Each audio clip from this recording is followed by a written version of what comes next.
start with where you're from, where your family came from, then how you got into the Army and your experiences, and I'll just kind of guide you through that. Okay, and so John, we're ready when you are. I'm ready. Okay. Today is September the 17th, 2004. We're at the 12th Armored Division Museum in Abilene, Texas. My name is Charla Henson. I'm interviewing Caroll F. Kane of the 56th C Company. Good morning, and thank you for letting us talk to you today. First of all, let's talk about who your mom and dad were and your family and how you got into the Army. Well, I lived in Alliance, Nebraska, and my dad was an electrical contractor. My mother was a housewife, but she also ran the office for my dad's business. And I had one brother and two sisters. What were your parents' names? John and Ruth Kane.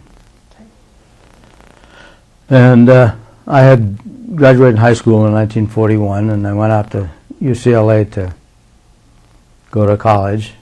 Was out there for a year, came home for summer vacation in 1942, and 42, and they were building an airbase at my hometown, so I got a job working for the architect engineer, and the job was going to end about Thanksgiving time, so I decided that since my dad was paying for my education and I was getting the colossal sum of $1 an hour working for this architect engineer, that I would stay until the job ended in Thanksgiving and go back second semester. Well, before that happened, my friends and neighbors had other ideas, and I wound up being drafted. So I went to Cheyenne, Wyoming for my physical to what's now Warren Air Force Base, but was then Fort Francis E. Warren, and took my physical, was sworn in, came home for a week and to get things in order, and then went to Fort Logan outside of Denver, Colorado, where we threw our uniforms and got rid of our civilian clothes. Took a bunch of tests and what have you. Got classified, and after I was there for a few days, myself and another group of people wound up being sent down to St. Petersburg, Florida to take Air Force Basic. I was there for a month, and at the end of the month, Basic consisted primarily of close order drill and calisthenics and a few lectures. We didn't have any weapons or anything else. At the end of the month, 500 of us were loaded onto trains and shipped out to Hammerfield, California, outside of Fresno. In Fresno, I took tests for ASTP and did nothing else for a month but lay around in tents. After a month, they shipped us over to Camp Pinedale, which was on the other side of Fresno. So we marched over, and they loaded our duffel bags on a truck and took them over for us. Spent a couple of weeks in Camp Pinedale, and 50 of us were shipped to Valparaiso, Indiana, to radio mechanics school at Dodge Radio Institute, a civilian organization that had been contracted by the government to train mechanics. Was there for 3 months, and we lived in an old factory building, and the classrooms were in another factory building. Describe the training that you had at the radio. Radio. Well, it was basically the mornings were generally devoted to lectures.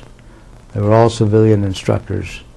There were a couple of Army officers and a couple of non-coms there, but mostly it was all civilian instructors. One of the instructors I remember was a gentleman named Tiny Rutz, who must have weighed about 300 pounds. But part of the reason I remember him is he was, in addition to being a radio instructor, he was a musical arranger. And he used to do arranging for people like Harry James and some of the big band people of the day. And he used to tell us about that. And that was before the war, and when he took this job as an instructor. But so I was there we went to used to march downtown to a restaurant downtown to eat every day. So 3 times a day we'd march from the barracks downtown and back to. What radios were you trained on? What? At that school, we were trained on just standard commercial household radios to learn how the basics of any radio works. It didn't make any difference whether it was military or civilian. The principles are all the same. So we used standard American commercial home radios. At the end of that period, normally they had the top 2 or 3 people in the class had been previously sent down to Boca Raton, Florida to radar school. But our class, 100% of us, wound up going back to Fresno. And myself and a buddy of mine were the top 2, and we were really looking forward to going to radar school. But back we went to California. And when we got back there, they decided we wound up in the signal companies, which we had belonged to all this time and didn't know we were. And so we were in the individual groups, small signal companies. And we were, a bunch of us were going to be sent up to Yosemite Park to go to Morse code school. And I was just getting on the truck, loading my baggage to go with this group up there, and First Sergeant came out and says, "Get your gear, you're not going. You've been selected for an interview for ASTP, and if we send you to Yosemite, we can't get you back in time for the interview." So I stayed in camp, and then I went to radio mechanics school on the post, which was learning essentially the same thing over again, except we were now working with military radios, the ones we would really have to work on. And so I went to school there for up until shortly before Thanksgiving, and they decided that they had more signal company wings than they knew what to do with, but they needed a lot of replacements. So everybody but truck drivers and radio mechanics were sent off on furlough, and us radio mechanics and the truck drivers, we stayed in camp and did normal drill and what have you. Would this have been about 1943, 44? This was in probably in the fall of 43, yeah. And so about a week after that, the first sergeant came out at noontime and says to the rest of us that were there, "Go in and be sure all your stuff is properly marked for overseas shipment and stuff, and then pack your duffel bags and turn them into the supply room. You've all been on furlough since midnight." So here it is, a half a day of our 10-day furlough is long gone. And what was that like? What was the feeling that went through your mind when they came and did that? Well, how do I get enough money to get the train ticket? You know, I had been giving the first sergeant some money every payday to put aside for me, so I got what I had from him, and then I went into town to the railroad station, and I sent a telegram to the folks to Western Union to quick wire me enough money to get a ticket home, and got the ticket, and also to tell them to come pick me up in Sydney, which was 90 miles from my hometown. But the train that I could get out of Fresno was the Union Pacific, and I could have taken the train all the way home, but it was easier if they could come get me than to transfer from the Union Pacific in Sydney to the Burlington and mess around with all that. So they did, and I got home and had my furlough, and then when I got back to camp, I found out I had been selected to ASTP. So I was shipped from Pinedale up to Sacramento Junior College and was there for 2 months. And while we were at Sacramento, we had classes, and most of us, there were 13 of us in this one group, had all had a year of college beforehand, so we took refresher courses. And during Christmas holidays, I got a leave and I went down to Los Angeles to visit my uncle, who I had lived with when I was going to school at UCLA. And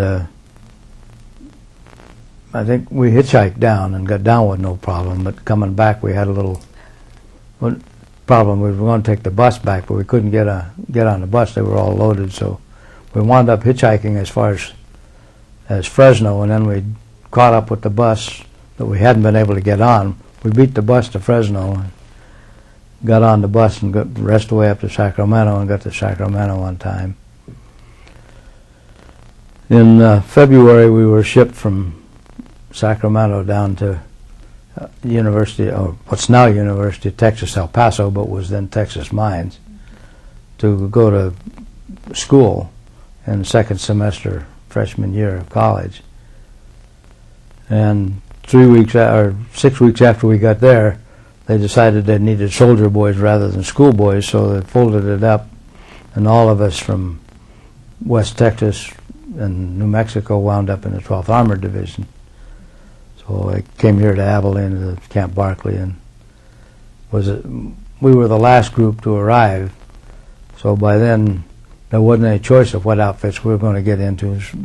We all wound up in the Armored Infantry battalions, because the earlier guys had their choice, and infantry was not normally the first choice. What was it like to realize that that's where you were going to be? Oh, just one of those things in the Army. I mean, by then you're used to being shoveled around, hurrying up and wait, or as the major at El Paso used to say, he said, when he was telling us about whether they were going to break up or they weren't, he says, the only thing certain about the Army is uncertainty. And but it was just one more thing that you did. What month did you end up getting to Barkley?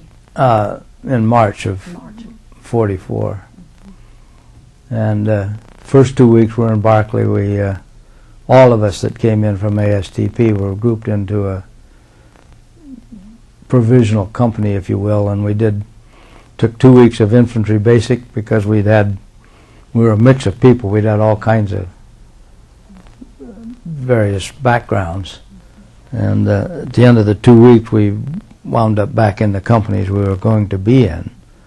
And initially I was assigned as a rifleman in the 2nd platoon of C Company, but the first time we went out in the field after that, the first sergeant had noticed that I had been classified as a radio mechanic, so he pulled me out of the squad and assigned me to operate the radio in the command half-track. Well, I had never operated a radio before. I didn't know anything about procedure or anything else, but I learned on the job. And we were sitting out in the field, and he was writing up orders to promote a bunch of people to private first class. And he looks over to me, he says, "What are you? You still a private?" And I said, "Yeah." He says, "Well, consider yourself a private first class." And he added me to the list he was making out. So I continued staying in the rifle squad, but every time we went in the field or anything, I got pulled out. So after maybe a month, they decided that really wasn't fair to the rifle squad to be losing a man every time we went on maneuvers or something. So I got transferred to headquarters section as a basic non-specialist. And the communication sergeant in the company at the time was a fellow by the name of Caroll F, which was the second guy I'd ever met in my life that had the same first name I did. But we got along very well, and I learned all the ropes of his job as communication sergeant. And so after a while it got to the point where it had something to do with communications. Company commander, Captain Fairburn, just hollered Caroll, and he didn't care which Caroll showed up. He knew we'd take care of what his problem was. If he was looking for somebody that was in charge of the headquarters squad, then he wanted Caroll Moyer, because that was his extra job.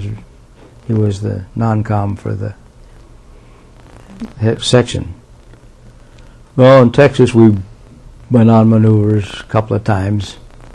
We had an interesting trip down to Camp Bowie, Going down, we went down on the highways. Coming back, we went back on the byways, and that was a real dusty ride. And 15 miles an hour in a half-track can take a long time getting anywhere. But we had an interesting time down there.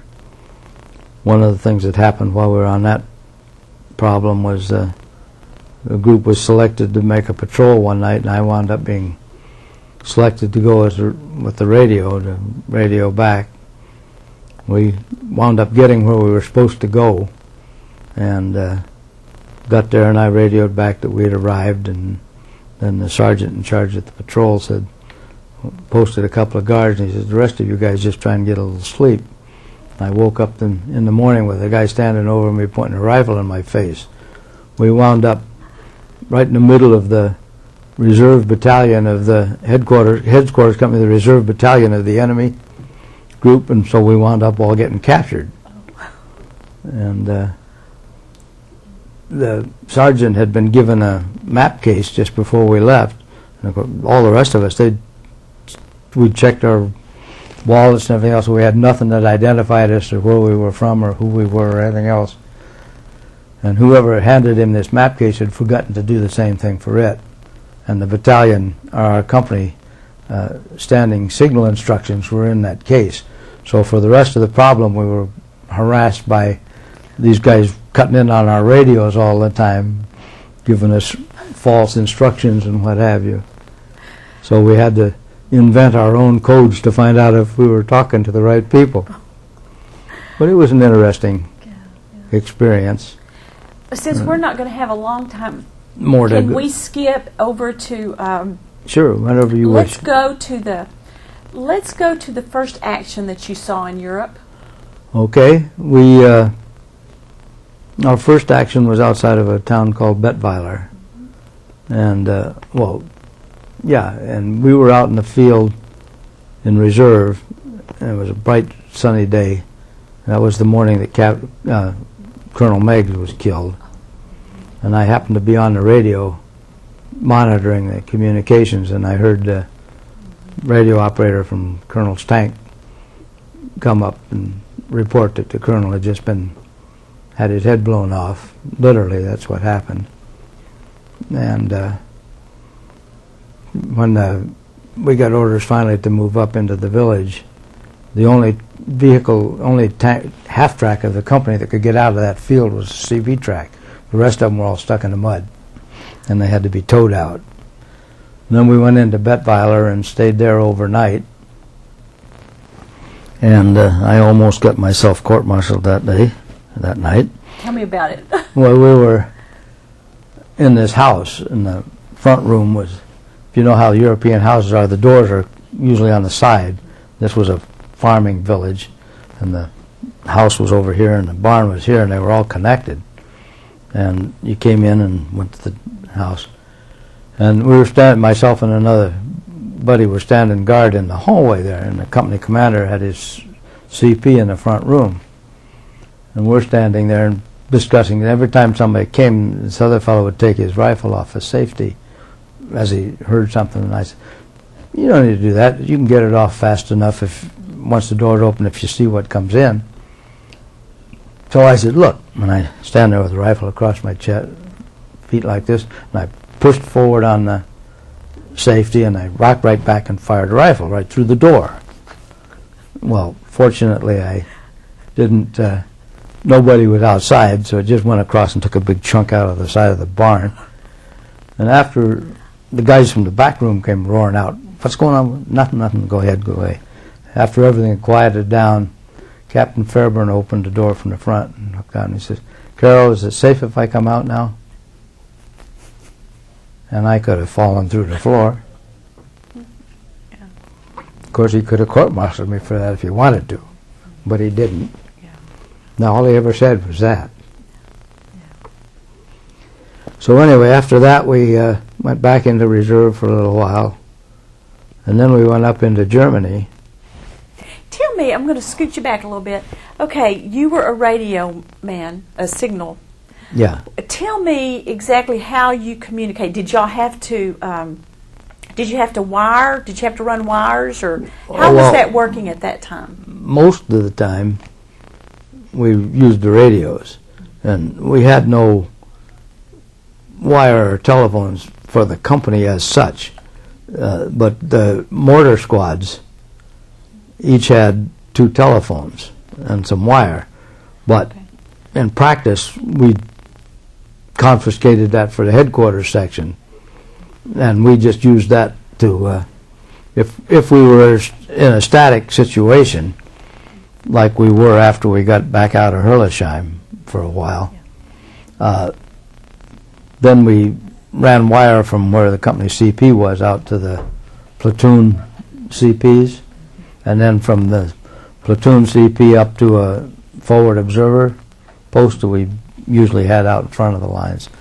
So we used to do that, but most of the time we had communicated by radio, and we had the SCR 510s, which were on the Jeeps, and a 508, which was in the command half track. Tell me the difference. Well, the one was a small, about 1.5 square box that consisted of a box. This was the radio transmitter receiver unit, a battery box underneath it, and then a generator unit under that. So when it was on the vehicle, you ran it off of the generator. When you took it off to make it portable, you took the battery box with it. And the 508 was a much larger unit, which had 10 channels instead of just 1. And that was in the CP track, and it consisted of 1 transmitter and 2 receivers, so you could be connected to 2 different people at the same time. Like one was the company loop and the other was the battalion loop. And but when we got to after Bettweiler, we went up into Germany for a little while, and had just gotten up there when well, the 80th Infantry Division came up and relieved us, and we pulled back and were in the woods that night for the night, bivouacked, and we were going to go on back into 7th Army Reserve when sometime around midnight I got a radio message for the captain to report back to battalion. We got orders to turn around and go right back where we came from and relieve the 80th. And this was in the vicinity of the, I'm not sure the date anymore, but it was 15th to 16th of December, and that was when Patton pulled the 80th and the 4th Armored from the far wing of his front to go back down to relief of Bastogne. So we went up into Germany then, just across the border, and were there until right after Christmas. And just before Christmas, Caroll Moyer and I had gone back to battalion headquarters to pick up some supplies and one thing and another. And on the way back, we saw a fir tree that had been knocked down by artillery. So we cut off the top 5 feet or so of it and threw it in a Jeep, brought it back and went in to ask the captain if we could set it up in the CP as a Christmas tree.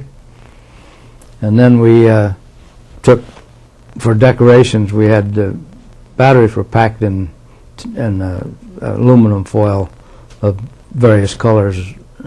We took that, and then out in the hill in front of where the outfit was dug in, the Air Force had dropped a bunch of window as they were flying over. So Caroll and I decided we'd go out and pick up some of that to use for decorations. And the guys that were dug in out there says, every time we stick our head up, somebody shoots at us, and you 2 idiots go out there and you walked all over that front of that hill and picking up this window, and nobody did anything. So we decorated our tree, and as luck would have it, we got mail just before Christmas. So we had all the packages that we put under the tree. And a little bit of home. Yeah, we were there for about a week, I guess, in that town. Shortly after, right after Christmas, we went back into Army Reserve, went back and did the normal training, and then on the 5th or 6th of January we got orders to move up to Herlesheim. And we got up there, and we were C Company of 56 was attached to 714th as part of a tank heavy task force, and then the other task force was the 56th with one company from the 714th. And the object of the attack that day was supposed to be for the infantry heavy outfit to take Herlesheim, and we were supposed to pass through them and go down and take the village of Orfendorf. Well, when we got to the waterworks, we couldn't get across with the tanks, obviously, so nothing happened that day. I shouldn't say nothing happened. A couple of very good friends of mine got killed that day, and Captain Fairburn got wounded. Y'all were in the waterworks. Y'all were stopped at the waterworks, weren't you? Yeah, they were at the waterworks, and I happened to be on Captain Clayton's tank, Captain of C Company, 714th, in the field just outside of Rohrweiler, on that end of Purple Heart Lane. And so Captain Fairburn got wounded. He came walking back down the road and took his belt. He always carried a pistol. He took his belt and pistol off and gave it to me to hang on to. And he walked on back to the aid station. And that was the last time I ever saw him. Of course, he got back to the company shortly. But so then the next day, we got into Herlesheim. The infantry got into Herlesheim and spent the night there. And I was in the hut with Lieutenant Trusley, who was now taken over as company commander, and Lieutenant Russell. And we had a machine gun down at the point of the village down nearest to the waterworks, and they sent a runner up saying they needed a couple more riflemen. So Lieutenant Russell says to me, "Go next door to Sergeant Schulke and tell him to send a couple of guys down there." Well, as I stepped out the door, a guy at the edge of the house let go at me with a burp gun. Well, I tumbled right back into the building. I didn't get hit or anything, and I stuck my rifle out the door and fired down the side of the building to discourage him from staying there. Well, the rifle didn't, and I squeezed off one round, squeezed for the second, and nothing happened. So I pulled it in and manually cocked it, fired a second round, same thing happened. Then I couldn't, it jammed after that, so I took it apart in the dark and couldn't get it back together. So I went down the basement and got a carbine from one of the wounded guys that was in the cellar. For the rest, I had normally carried a carbine anyway, but as we were approaching Herlesheim, I gave the radio to a friend of mine, Ray McGrath, and so I took the rifle he had and gave him my carbine.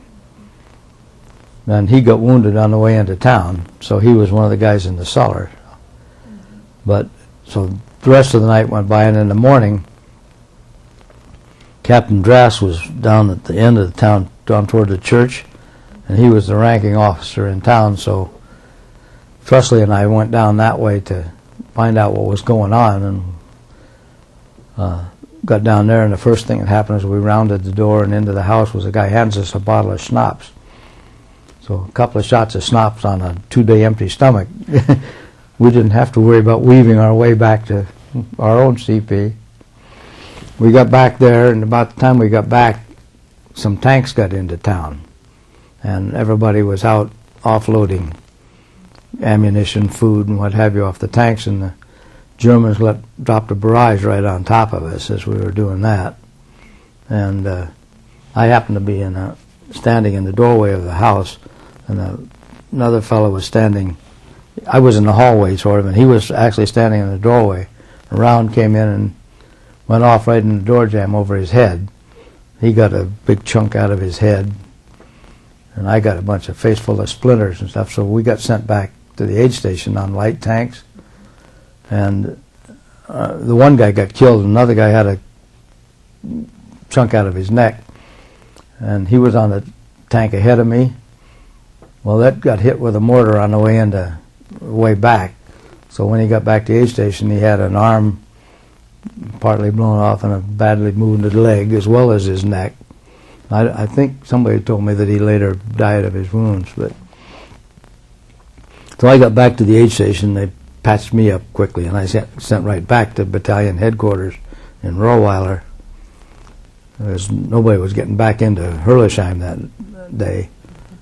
And later that night, they ordered the battalion, the battalion out of Herlisheim. We went back and we set up Company CP in Bischweiler, and the platoons dug in along the Motor River, and Caroll and I used to run wire up to them.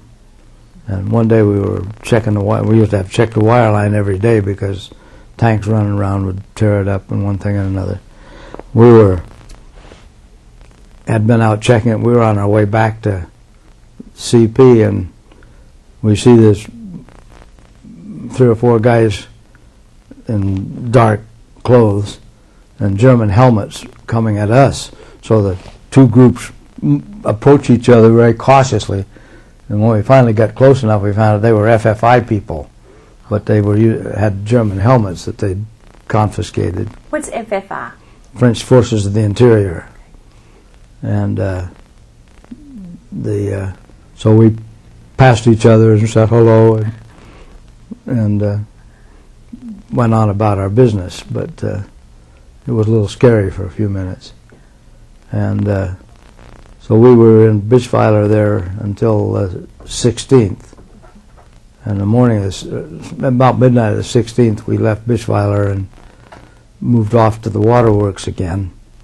And we were going to make another attack. And we were attacking toward Gamsheim and got out in the field. And I was laying down in the field trying to find out where Lieutenant Trusty went. And wound up getting hit. So I was laying down behind a pile of sugar beets or turnips, I don't know which, and I reached out to the guy next to me. I says, "Give me a hand, I've been hit." And I passed out. When I came to, I rolled over and was laying on my back with this radio under me.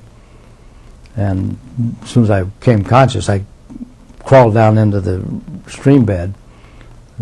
I got hit about 8 o'clock in the morning probably, and along about noon, Lieutenant Young comes by and says, "We've been ordered to fall back.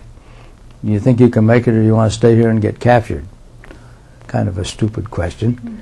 I said, well, a couple of buddies said, well, we'll give you a hand, let's see if we can do it. So we started back to the waterworks. Do you mind telling me where you were hit? Where I was hit? In the right shoulder, and the rifle bullet traversed through the right lung and lodged in the mediastina with the tip against the upper lobe of the left lung. And if one finger is the aorta and the other is the pulmonary artery, it went right between them. Wow. But so finally these buddies and I managed to get back to the waterworks, and a friend of mine from ASTP was a medic in the 17th, and he was at the waterworks. So he says, "Where's it hurt?" And I said, "In the middle of my back." Aside from being a little winded from running back a quarter of a mile or so, I was feeling pretty decent.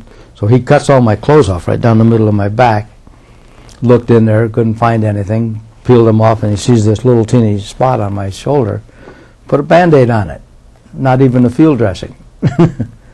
And they loaded me on the hood of a half-track and sent me back to Battalion Aid Station. We got into Bischweiler, and the half-track runs into a Jeep. And he got out, back, says the guy, "I'll see you later," and backed out of the side of the Jeep and went on to the aid station. They offloaded me from the hood.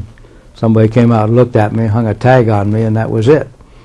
Pretty soon an ambulance comes along, and they load me up and take me back to the division clearing station. And then a doctor standing behind me says, "Take some deep breaths." And I did, and I'm wheezing in out of this hole in my shoulder. So they taped me up from the middle of my chest to the middle of my back. And up until then, I was feeling pretty good. As soon as they taped that up, then it wasn't so comfortable anymore because the chest cavity filled up with air and started pushing everything off to the other side. Then they shipped me back to the field hospital. I got to the field hospital, and they took some x-rays, and then the doctor comes over with a needle, and he sticks a needle about like yay into my chest and starts hauling out fluid and air and what have you. Did that for a while, and he says, I can't stand here all night doing this.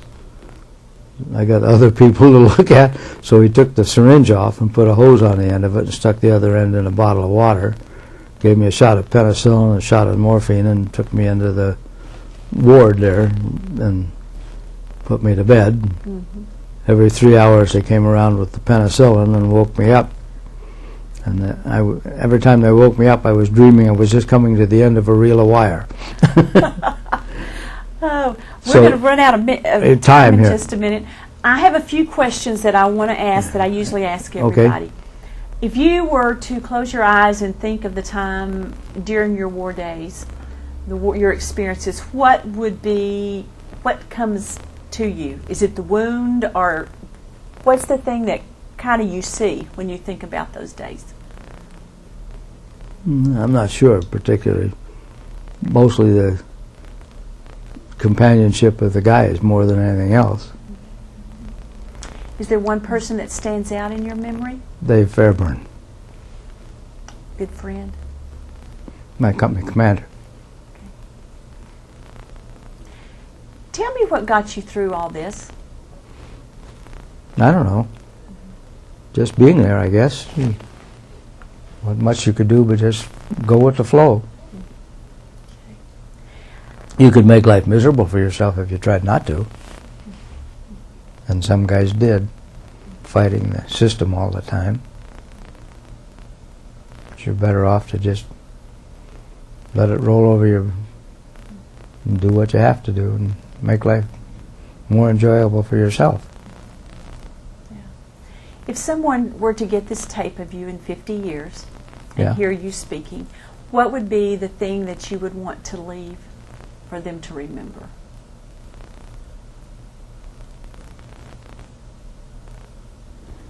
I don't know, maybe Fairburn saying, is it safe if I come out? And it was. It was taking care of you that day and him that day. Right. Yeah. Thank you so much for sharing your heart with us and your time with us. And there's so many things that we don't have, but I'm so grateful that you brought the book and that we have it here. Okay. So thank you so much for your time. You bet. Thank you.